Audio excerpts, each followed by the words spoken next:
we left off with the regulations on Investment Company Act in the 1940s, and this was really mutual funds started picking up steam in the 40s, and they were in the beginning not very forthright with customers who were investing in mutual funds and taking advantage of them. So the government wanted to specify rules and regulations that mutual funds had to follow to make sure that they treated their clientele fairly and that they acted and behaved in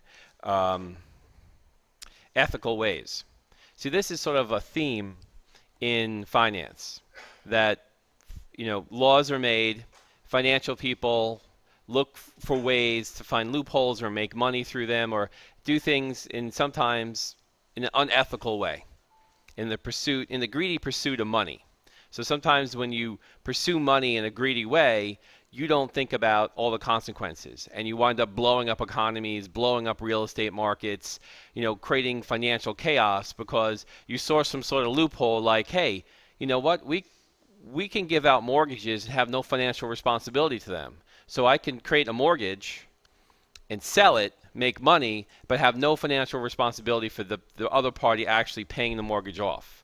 These are the banks and the mortgage brokers. So they said, well, screw it. If I don't have any obligation to this thing actually ever being paid, then why not sell these mortgages to the most uncreditworthy people who are too stupid to know they can't afford a mortgage? And then we'll even restructure them in a way that looks like they can afford it. Interest, some interest. These are no interest loans. You don't have to worry about that for years. And then by the time you have to worry about interest, you could sell it at a profit and buy another house and get a new mortgage. You don't even have to pay principal. Just, don't pay anything. Just get the mortgage and don't pay it. And you could probably live there for a few years for free. Oh, okay. That sounds great. But then there are consequences. So the government is always stepping in once the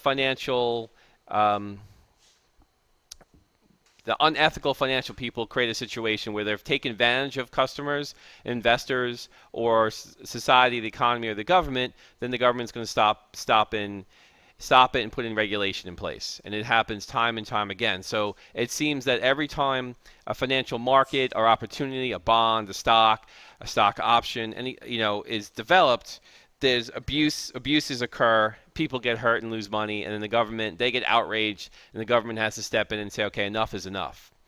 In the 1920s, banks were big into stocks and investments, and then the stock market blew up and all the banks blew up and no one could get their money and the whole economy fell into a depression, and the government said, okay, that's enough. Banks should be banks and investments should be investments, and the two shouldn't work together. They should be separate entities. This is bullshit, the government said, and they made a Glass-Steagall Act and separated the two businesses. And then in the 90s, they said, oh, the depression in the 30s was so long ago. We're different now. Let's have the banks work together with and be able to make investments and trade currencies and do all sorts of crazy stuff. Let's just let the banks do what they want. And then again, the economy blew up in 2008. So more regulation had to be developed. Moving forward in time,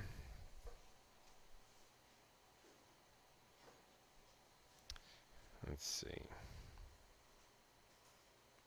Okay, so back to the Investors Advisement Act of 1940, which went along with, if we go back up here, we had the Investment Company Act. In the same year, we had the Investment Advisor Acts. So investment advisors, stockbrokers, they were pretty shady. And they would basically try to sell things to people just to make commissions. And, if they would want to put you in a stock, 2 days later, move you, put you in another stock, and then put you in another stock, turning your account so they can make additional commissions, not really make you money.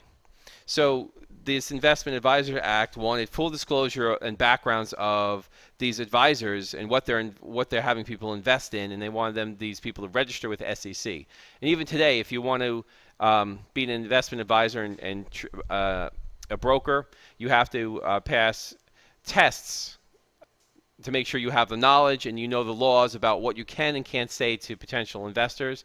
And you also have to have a criminal background. They'll fingerprint you and take the Series 7 exam. They want you to understand what selling stocks are all about. They're going to fingerprint you. You can't have a felony. And so they're going to really,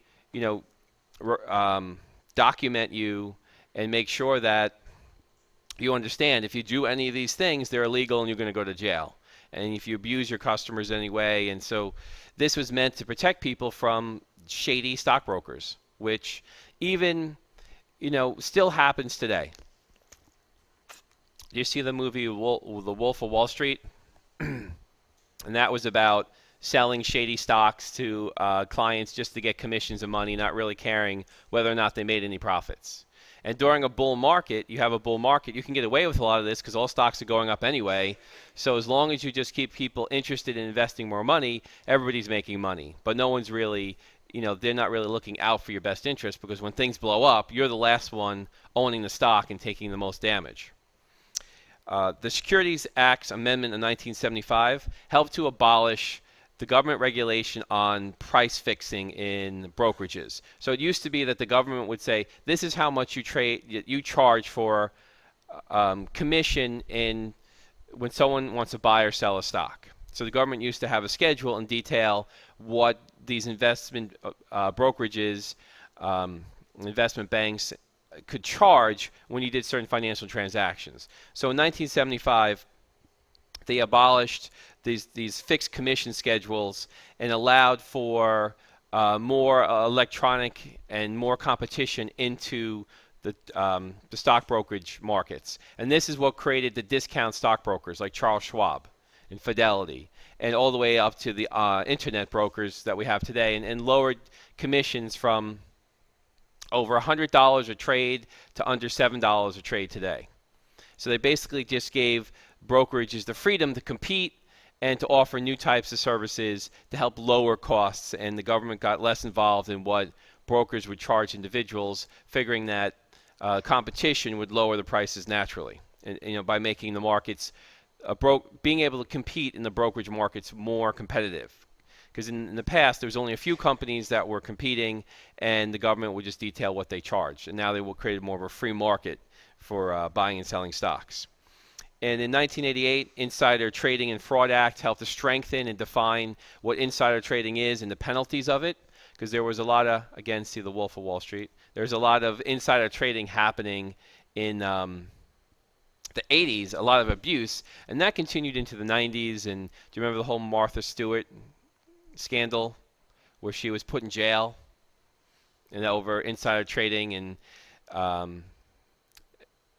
there are continuous abuses in this area that they're always trying to investigate and track down and keep it fair. And it's really difficult because the information gets out there, and sometimes you can really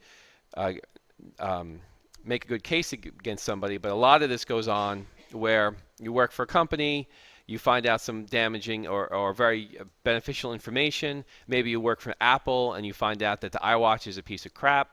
And then let me go tell some friends to sell the stock before they announce this real turkey of a product that no one's going to want or wear. Because it's not cool to have an iWatch yet. You look like a dork, right? Maybe that will change. It's cool to have an iPhone. Nothing says sexy and ready to date like sitting there playing with your iPhone in a bar. Oh, you got the new iPhone 6? Can I see that? What are you doing later? I want to come over and play with your iPhone some more. No one would say that about the iWatch. I think it's going to be the next calculator watch. Do you remember those? Those were big in the 80s, but if you were anybody with any type of self-respect, you wouldn't wear one. Then in 2002, there's the Sarbanes-Oxley Act. In 2000, we had this gigantic internet bubble. And besides the internet stocks, there were a group of companies like Global Crossing, Enron, and such that played these accounting games. And what they would do is they would get their accountants to do like a shell game and say, okay, take all the bad stuff and put it over here so no one can see it. Like sweep it in the closet. Like you have company coming over and you're too lazy to clean your room up, so you just throw everything, all your clothes and toys, you just throw it in your closet and close the door, and suddenly your bedroom looks pretty clean. But if you open the closet, everything spills out on top of you like in a cartoon. And that's basically what these companies did. Like, let's take all our messy stuff and throw it in a closet somewhere so no one can see it. and we'll keep our bedroom so nice and clean and show that to investors. So they cleaned up their balance sheets by making the undesirable parts of their companies off balance sheet. And they did all these fraudulent things with their accounting. And one of the problems was that the auditors were also business partners of the businesses. So your auditor is also working with you to make money and sell products and services. So your auditor now has a complication. I don't want to upset you by highlighting all these problems in your financial statements where you're going to fire me because we're making more profits on the other side, so we're just going to let a lot of stuff slide. And that's what they did. They just let all this stuff slide until one day everything blew up like it does. When you lie and cheat and are unethical, it eventually just blows up. And then everybody figures out that these companies were just a bunch of nothing. And then we have, NASDAQ 5,000, NASDAQ 1,100, Dow, whatever it was back then, 13,000, back down to 5,500. I mean, just the financial markets in 2000 just collapsed. And this got worse as all this fraudulent financial accounting practices came out year after year until all the way up to 2003. It was just a horrible time. So they passed this Sarbanes-Oxley in 2002 to clean up and better regulate auditing and accounting of companies. So that way, whatever the company says in their financial statements is closer to being true after Sarbanes-Oxley. All right. And now there's the Dodd Act. There's other acts that are being put in place or have been created since the Great Recession of 2008 to try and prevent that from occurring again. And a lot of them have to deal with banks and mortgages and things of that nature, and even credit cards. Credit cards were highly, and they still are to a certain extent, abusive to people. Credit cards are very dangerous. You don't want to. They're like drugs. You can start off slowly and you feel good and you charge a few things and then you get addicted and all of a sudden you have these huge credit card balances and they give you more credit cards and they just want to give you as much rope to kill yourself with these things. So be very careful with credit cards because, they had things so tricky that maybe you had 5 credit cards, American Express, Visa, MasterCard, and then JCPenney's and maybe Sears, I don't know, you have 5 credit cards, right? And one credit card, you forgot to make a payment on one credit card. Just innocently forgot, you made it late. Suddenly, you make a late payment, they're able to jack up your interest rate from 11% to 25%. And then they had this thing called universal default. All these other credit cards that are different companies and no relation to this credit card, they tell each other, oh, this guy messed up, raise your rates. And then they raise the rates on all your credit cards because you messed up on one separate individual company. You forgot to pay your Kohl's bill. How stupid is that? You went to Kohl's to buy a bathing suit, like you do. You forget to pay it, and now all your credit cards doubled in interest. And then, of course, you can't pay it, and then that's just happened over and over and over again in the credit card industry and then you have the Great Recession on top of it, and people just stop paying everything.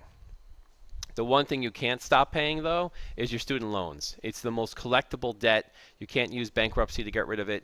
The government, it's one of the only debts where the government can actually take your Social Security wages or your tax refunds, and they're can be very aggressive at collecting your student debt.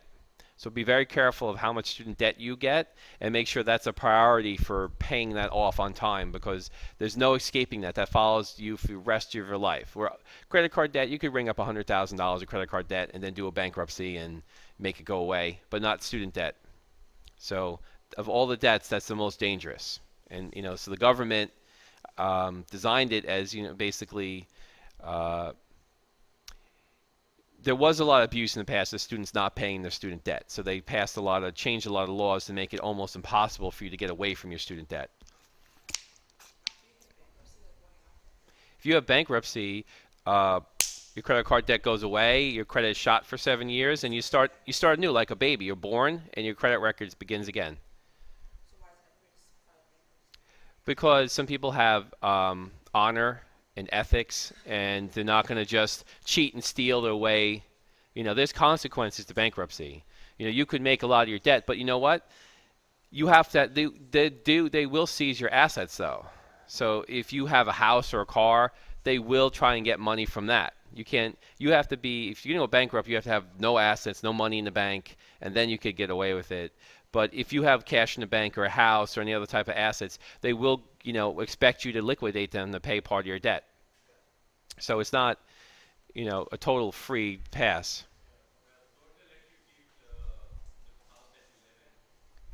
It depends. It depends. Different states have different laws on bankruptcy, and there's different, you know, I'm not an expert in bankruptcy, but you shouldn't get involved with it unless it's your last most desperate attempt to free yourself of debt. The best way to deal with debt is just not to borrow money that you can't pay back, and to uh, live with less money. Yeah. All the student loans. They're debt you cannot free yourself from. They're chains that will follow you for the rest of your life. So make sure you're very careful with how much student debt you take, and then you make it a priority to pay it back. And it would be a mistake just to pay the minimum. Pay it back aggressively. Just live at home for another year after school or two and just pay it back early. Because otherwise they just make you pay mostly interest, and you have this debt for.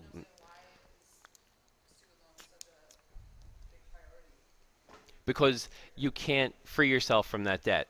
You have to pay it off.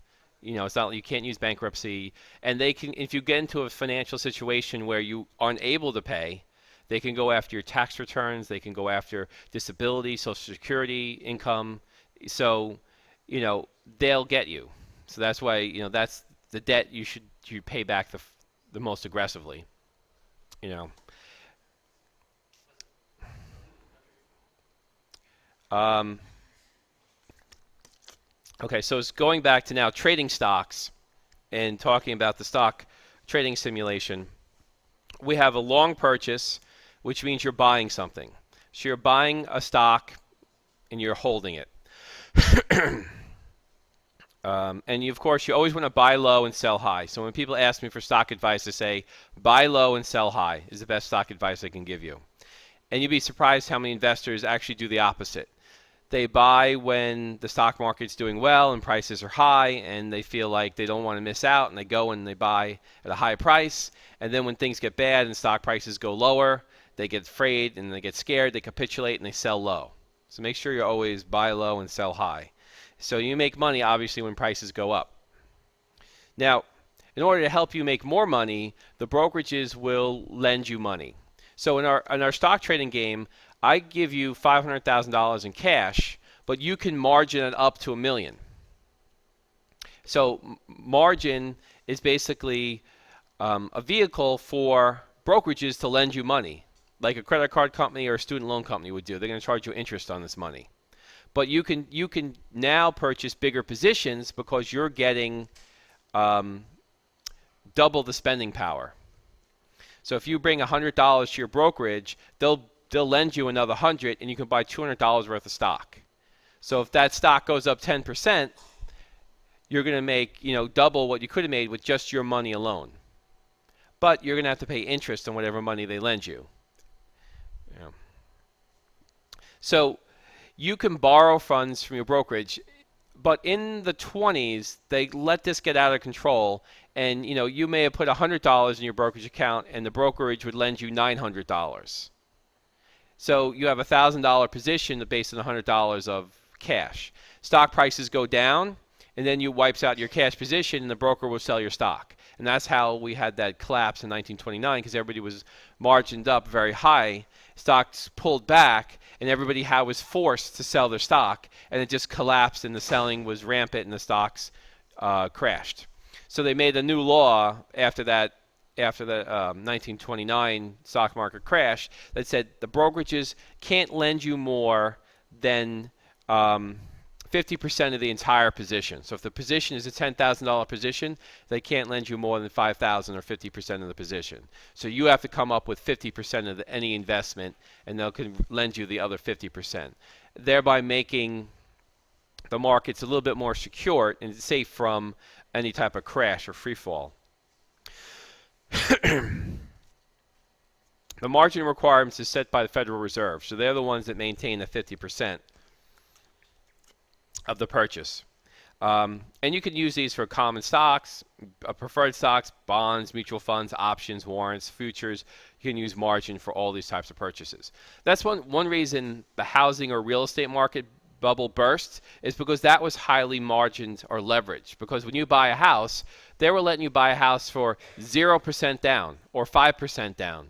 So, right, so you buy this $500,000 house and you actually put no money down, and then the house is now worth $350,000, and you're paying this huge mortgage. Why not walk away? You don't have any money. It's not really in your money in the house, and it's all losses on the bank. Now you have to pay those losses, make up those losses if you try to sell the house or move, or if you can't afford it. So that's why so many people just walked away or let it foreclosed, because they were so highly leveraged. They had so little of their own personal equity in these houses.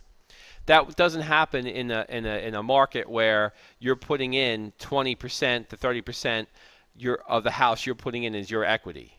So that way it's like an anchor. You don't want to give up on that house, otherwise you're going to lose $100,000 of your hard-earned money you put into it. So it makes you more responsible with it prevents you from buying a $500,000 house when you really can only afford a $300,000 house. It grounds you more.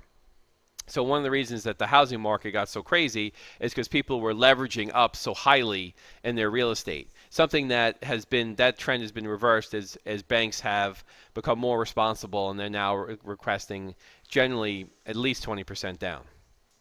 I mean, you could still get it for 10% down, but you'd have to be of a certain credit worthiness. Now, the percentages of how much you have to put away, I mean, how much you can borrow, are different for certain things. Like corporate bonds are only 30% minimum initial margin. Margin is your equity position. It's the amount of money you have to put up. So on corporate bonds, you only have to put up 30%. On treasury bonds, your equity only has to be 10% of the total purchase. But stocks are 50%, because they are the most risky. So they want you to put in more money into it. Corporate bonds are less risky, so they are a little confident with you only bringing 30% of the money to the table. But stocks, they want you to bring 50%. Now, the advantage is that you have this financial leverage. So you find out some information about a company that's really great, and you found out that within a week they're going to have the cure for Ebola. You laugh, but there's actually a Canadian company that sort of had this deal, and their stock went up like crazy during, I forget the name of this company, but they went from like $5 to $35 in a couple of days because they had a potential cure for Ebola. But anyway, somehow you learned that now this other company definitely has a cure or a vaccination or something like that. But you only have $100. With margin, you can make that $200 investment, so you can actually double your returns. Or maybe you had $10,000 or $50,000 or $100,000. Well, if I have $100,000 and I know for sure this company has a cure or a vaccine for Ebola, I'm going to want to leverage up to $200,000 for the investment, because when that stock doubles, I'll make, my position will grow to $400,000 if that stock doubles. If it triples, now I'll have $800,000. So the leverage is greater. I can magnify my returns.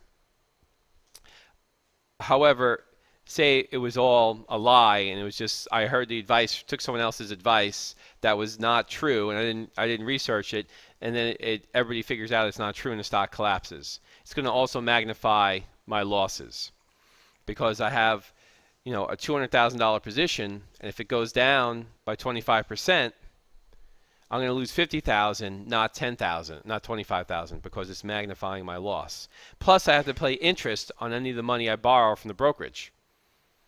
And their interest rates, they're better than credit cards, but they're still nowhere near what you could get in the bank. Say a credit card could be 13, 14% interest. These margin loans could be 6, 8, 9, or 10%, depending on what broker you're using. Here's the very basic formula for margin trading, where we take the value of securities minus the debit balance and divide by the value of securities. And this is what gives us our margin percentage, or the percentage of the position that we own. This would be the percent of the stock position that is our equity or our ownership. And we're going to practice that in a little bit. All right. Okay. So if we want to do a return on capital, and these are sort of questions that you'll see in the test or the homework, we have to factor in, there's a few things to factor in what our total return on the purchase would be. Any income we receive would be, any income we receive will be part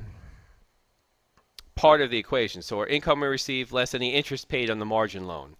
And we're going to add that to the value of the securities at the sale minus the value of securities at the purchase. And that basically just gives us a number of money that we made in the transaction. And divide that by the initial amount of equity I provided, and that gives me a percent return.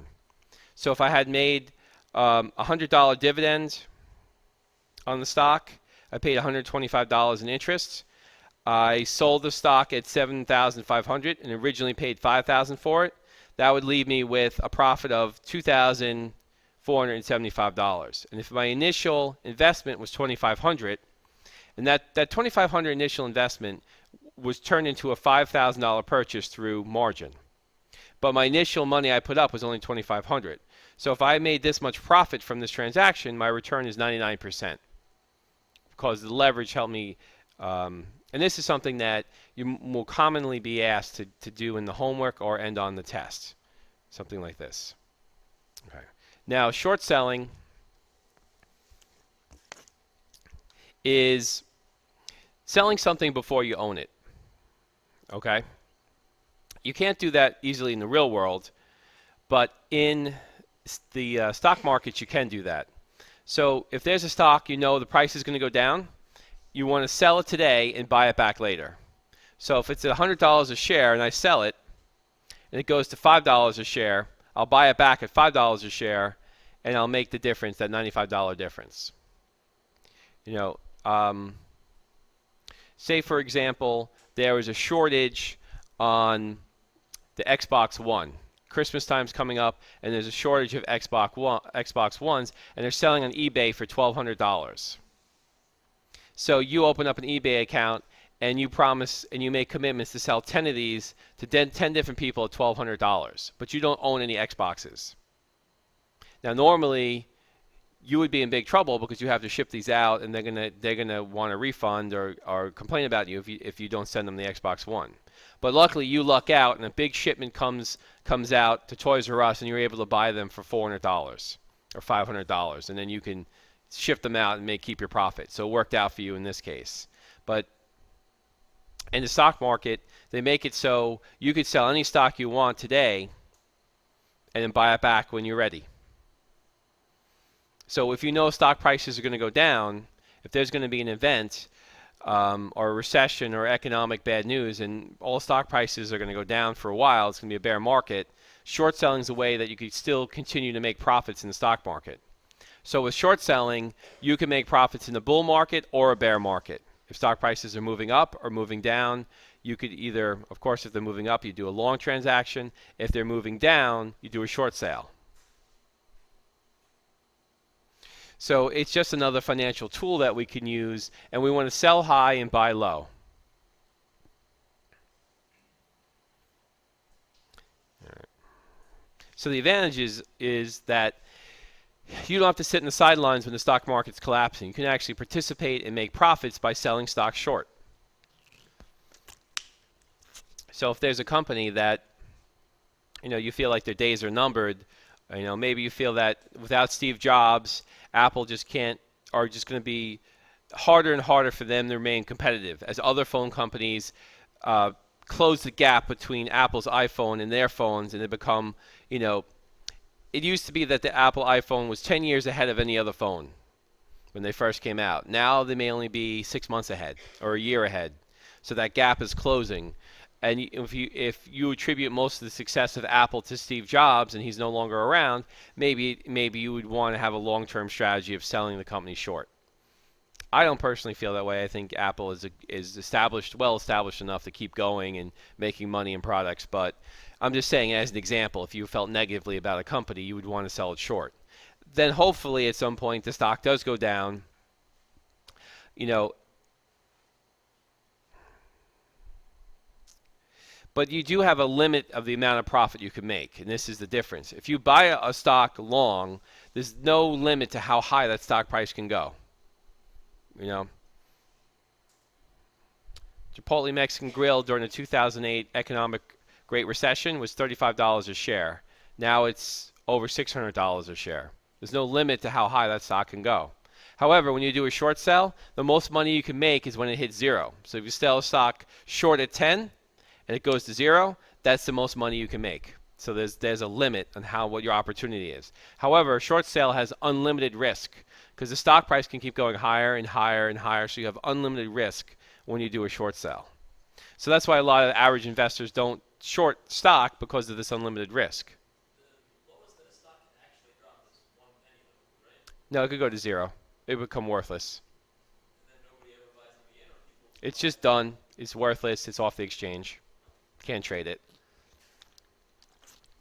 I mean, it doesn't happen often, but you have to take a company like Enron, that's zero. Can't trade it. Um, and if you have a long position, you have the voting rights and you earn dividends. If you have a short position, you don't earn any dividends and you don't have any voting power because you don't really own the stock. So the mechanics of it is you want to sell 100 shares of IBM short. What they do is they go and borrow it from somebody else and sell their stock. Since all your stock certificates in the broker's name, they'll just go into somebody else's account. They won't even know it, and they'll lend you their stock so you can sell it short. So it's just a shell game. They're just moving the stock around. Okay, we got shares here. We'll lend this to you to sell short, and they just manage it with computers so that you can kind of move the stock around and simulate the short selling of assets you don't own. And the broker is the one that facilitates that. You can't trade stock unless you have a broker. You know. All right. So that is the end of chapter 2. I have a handout that goes along with chapter 2 that we're going to go. I just have to run upstairs and get it, and it's going to review margin and short selling.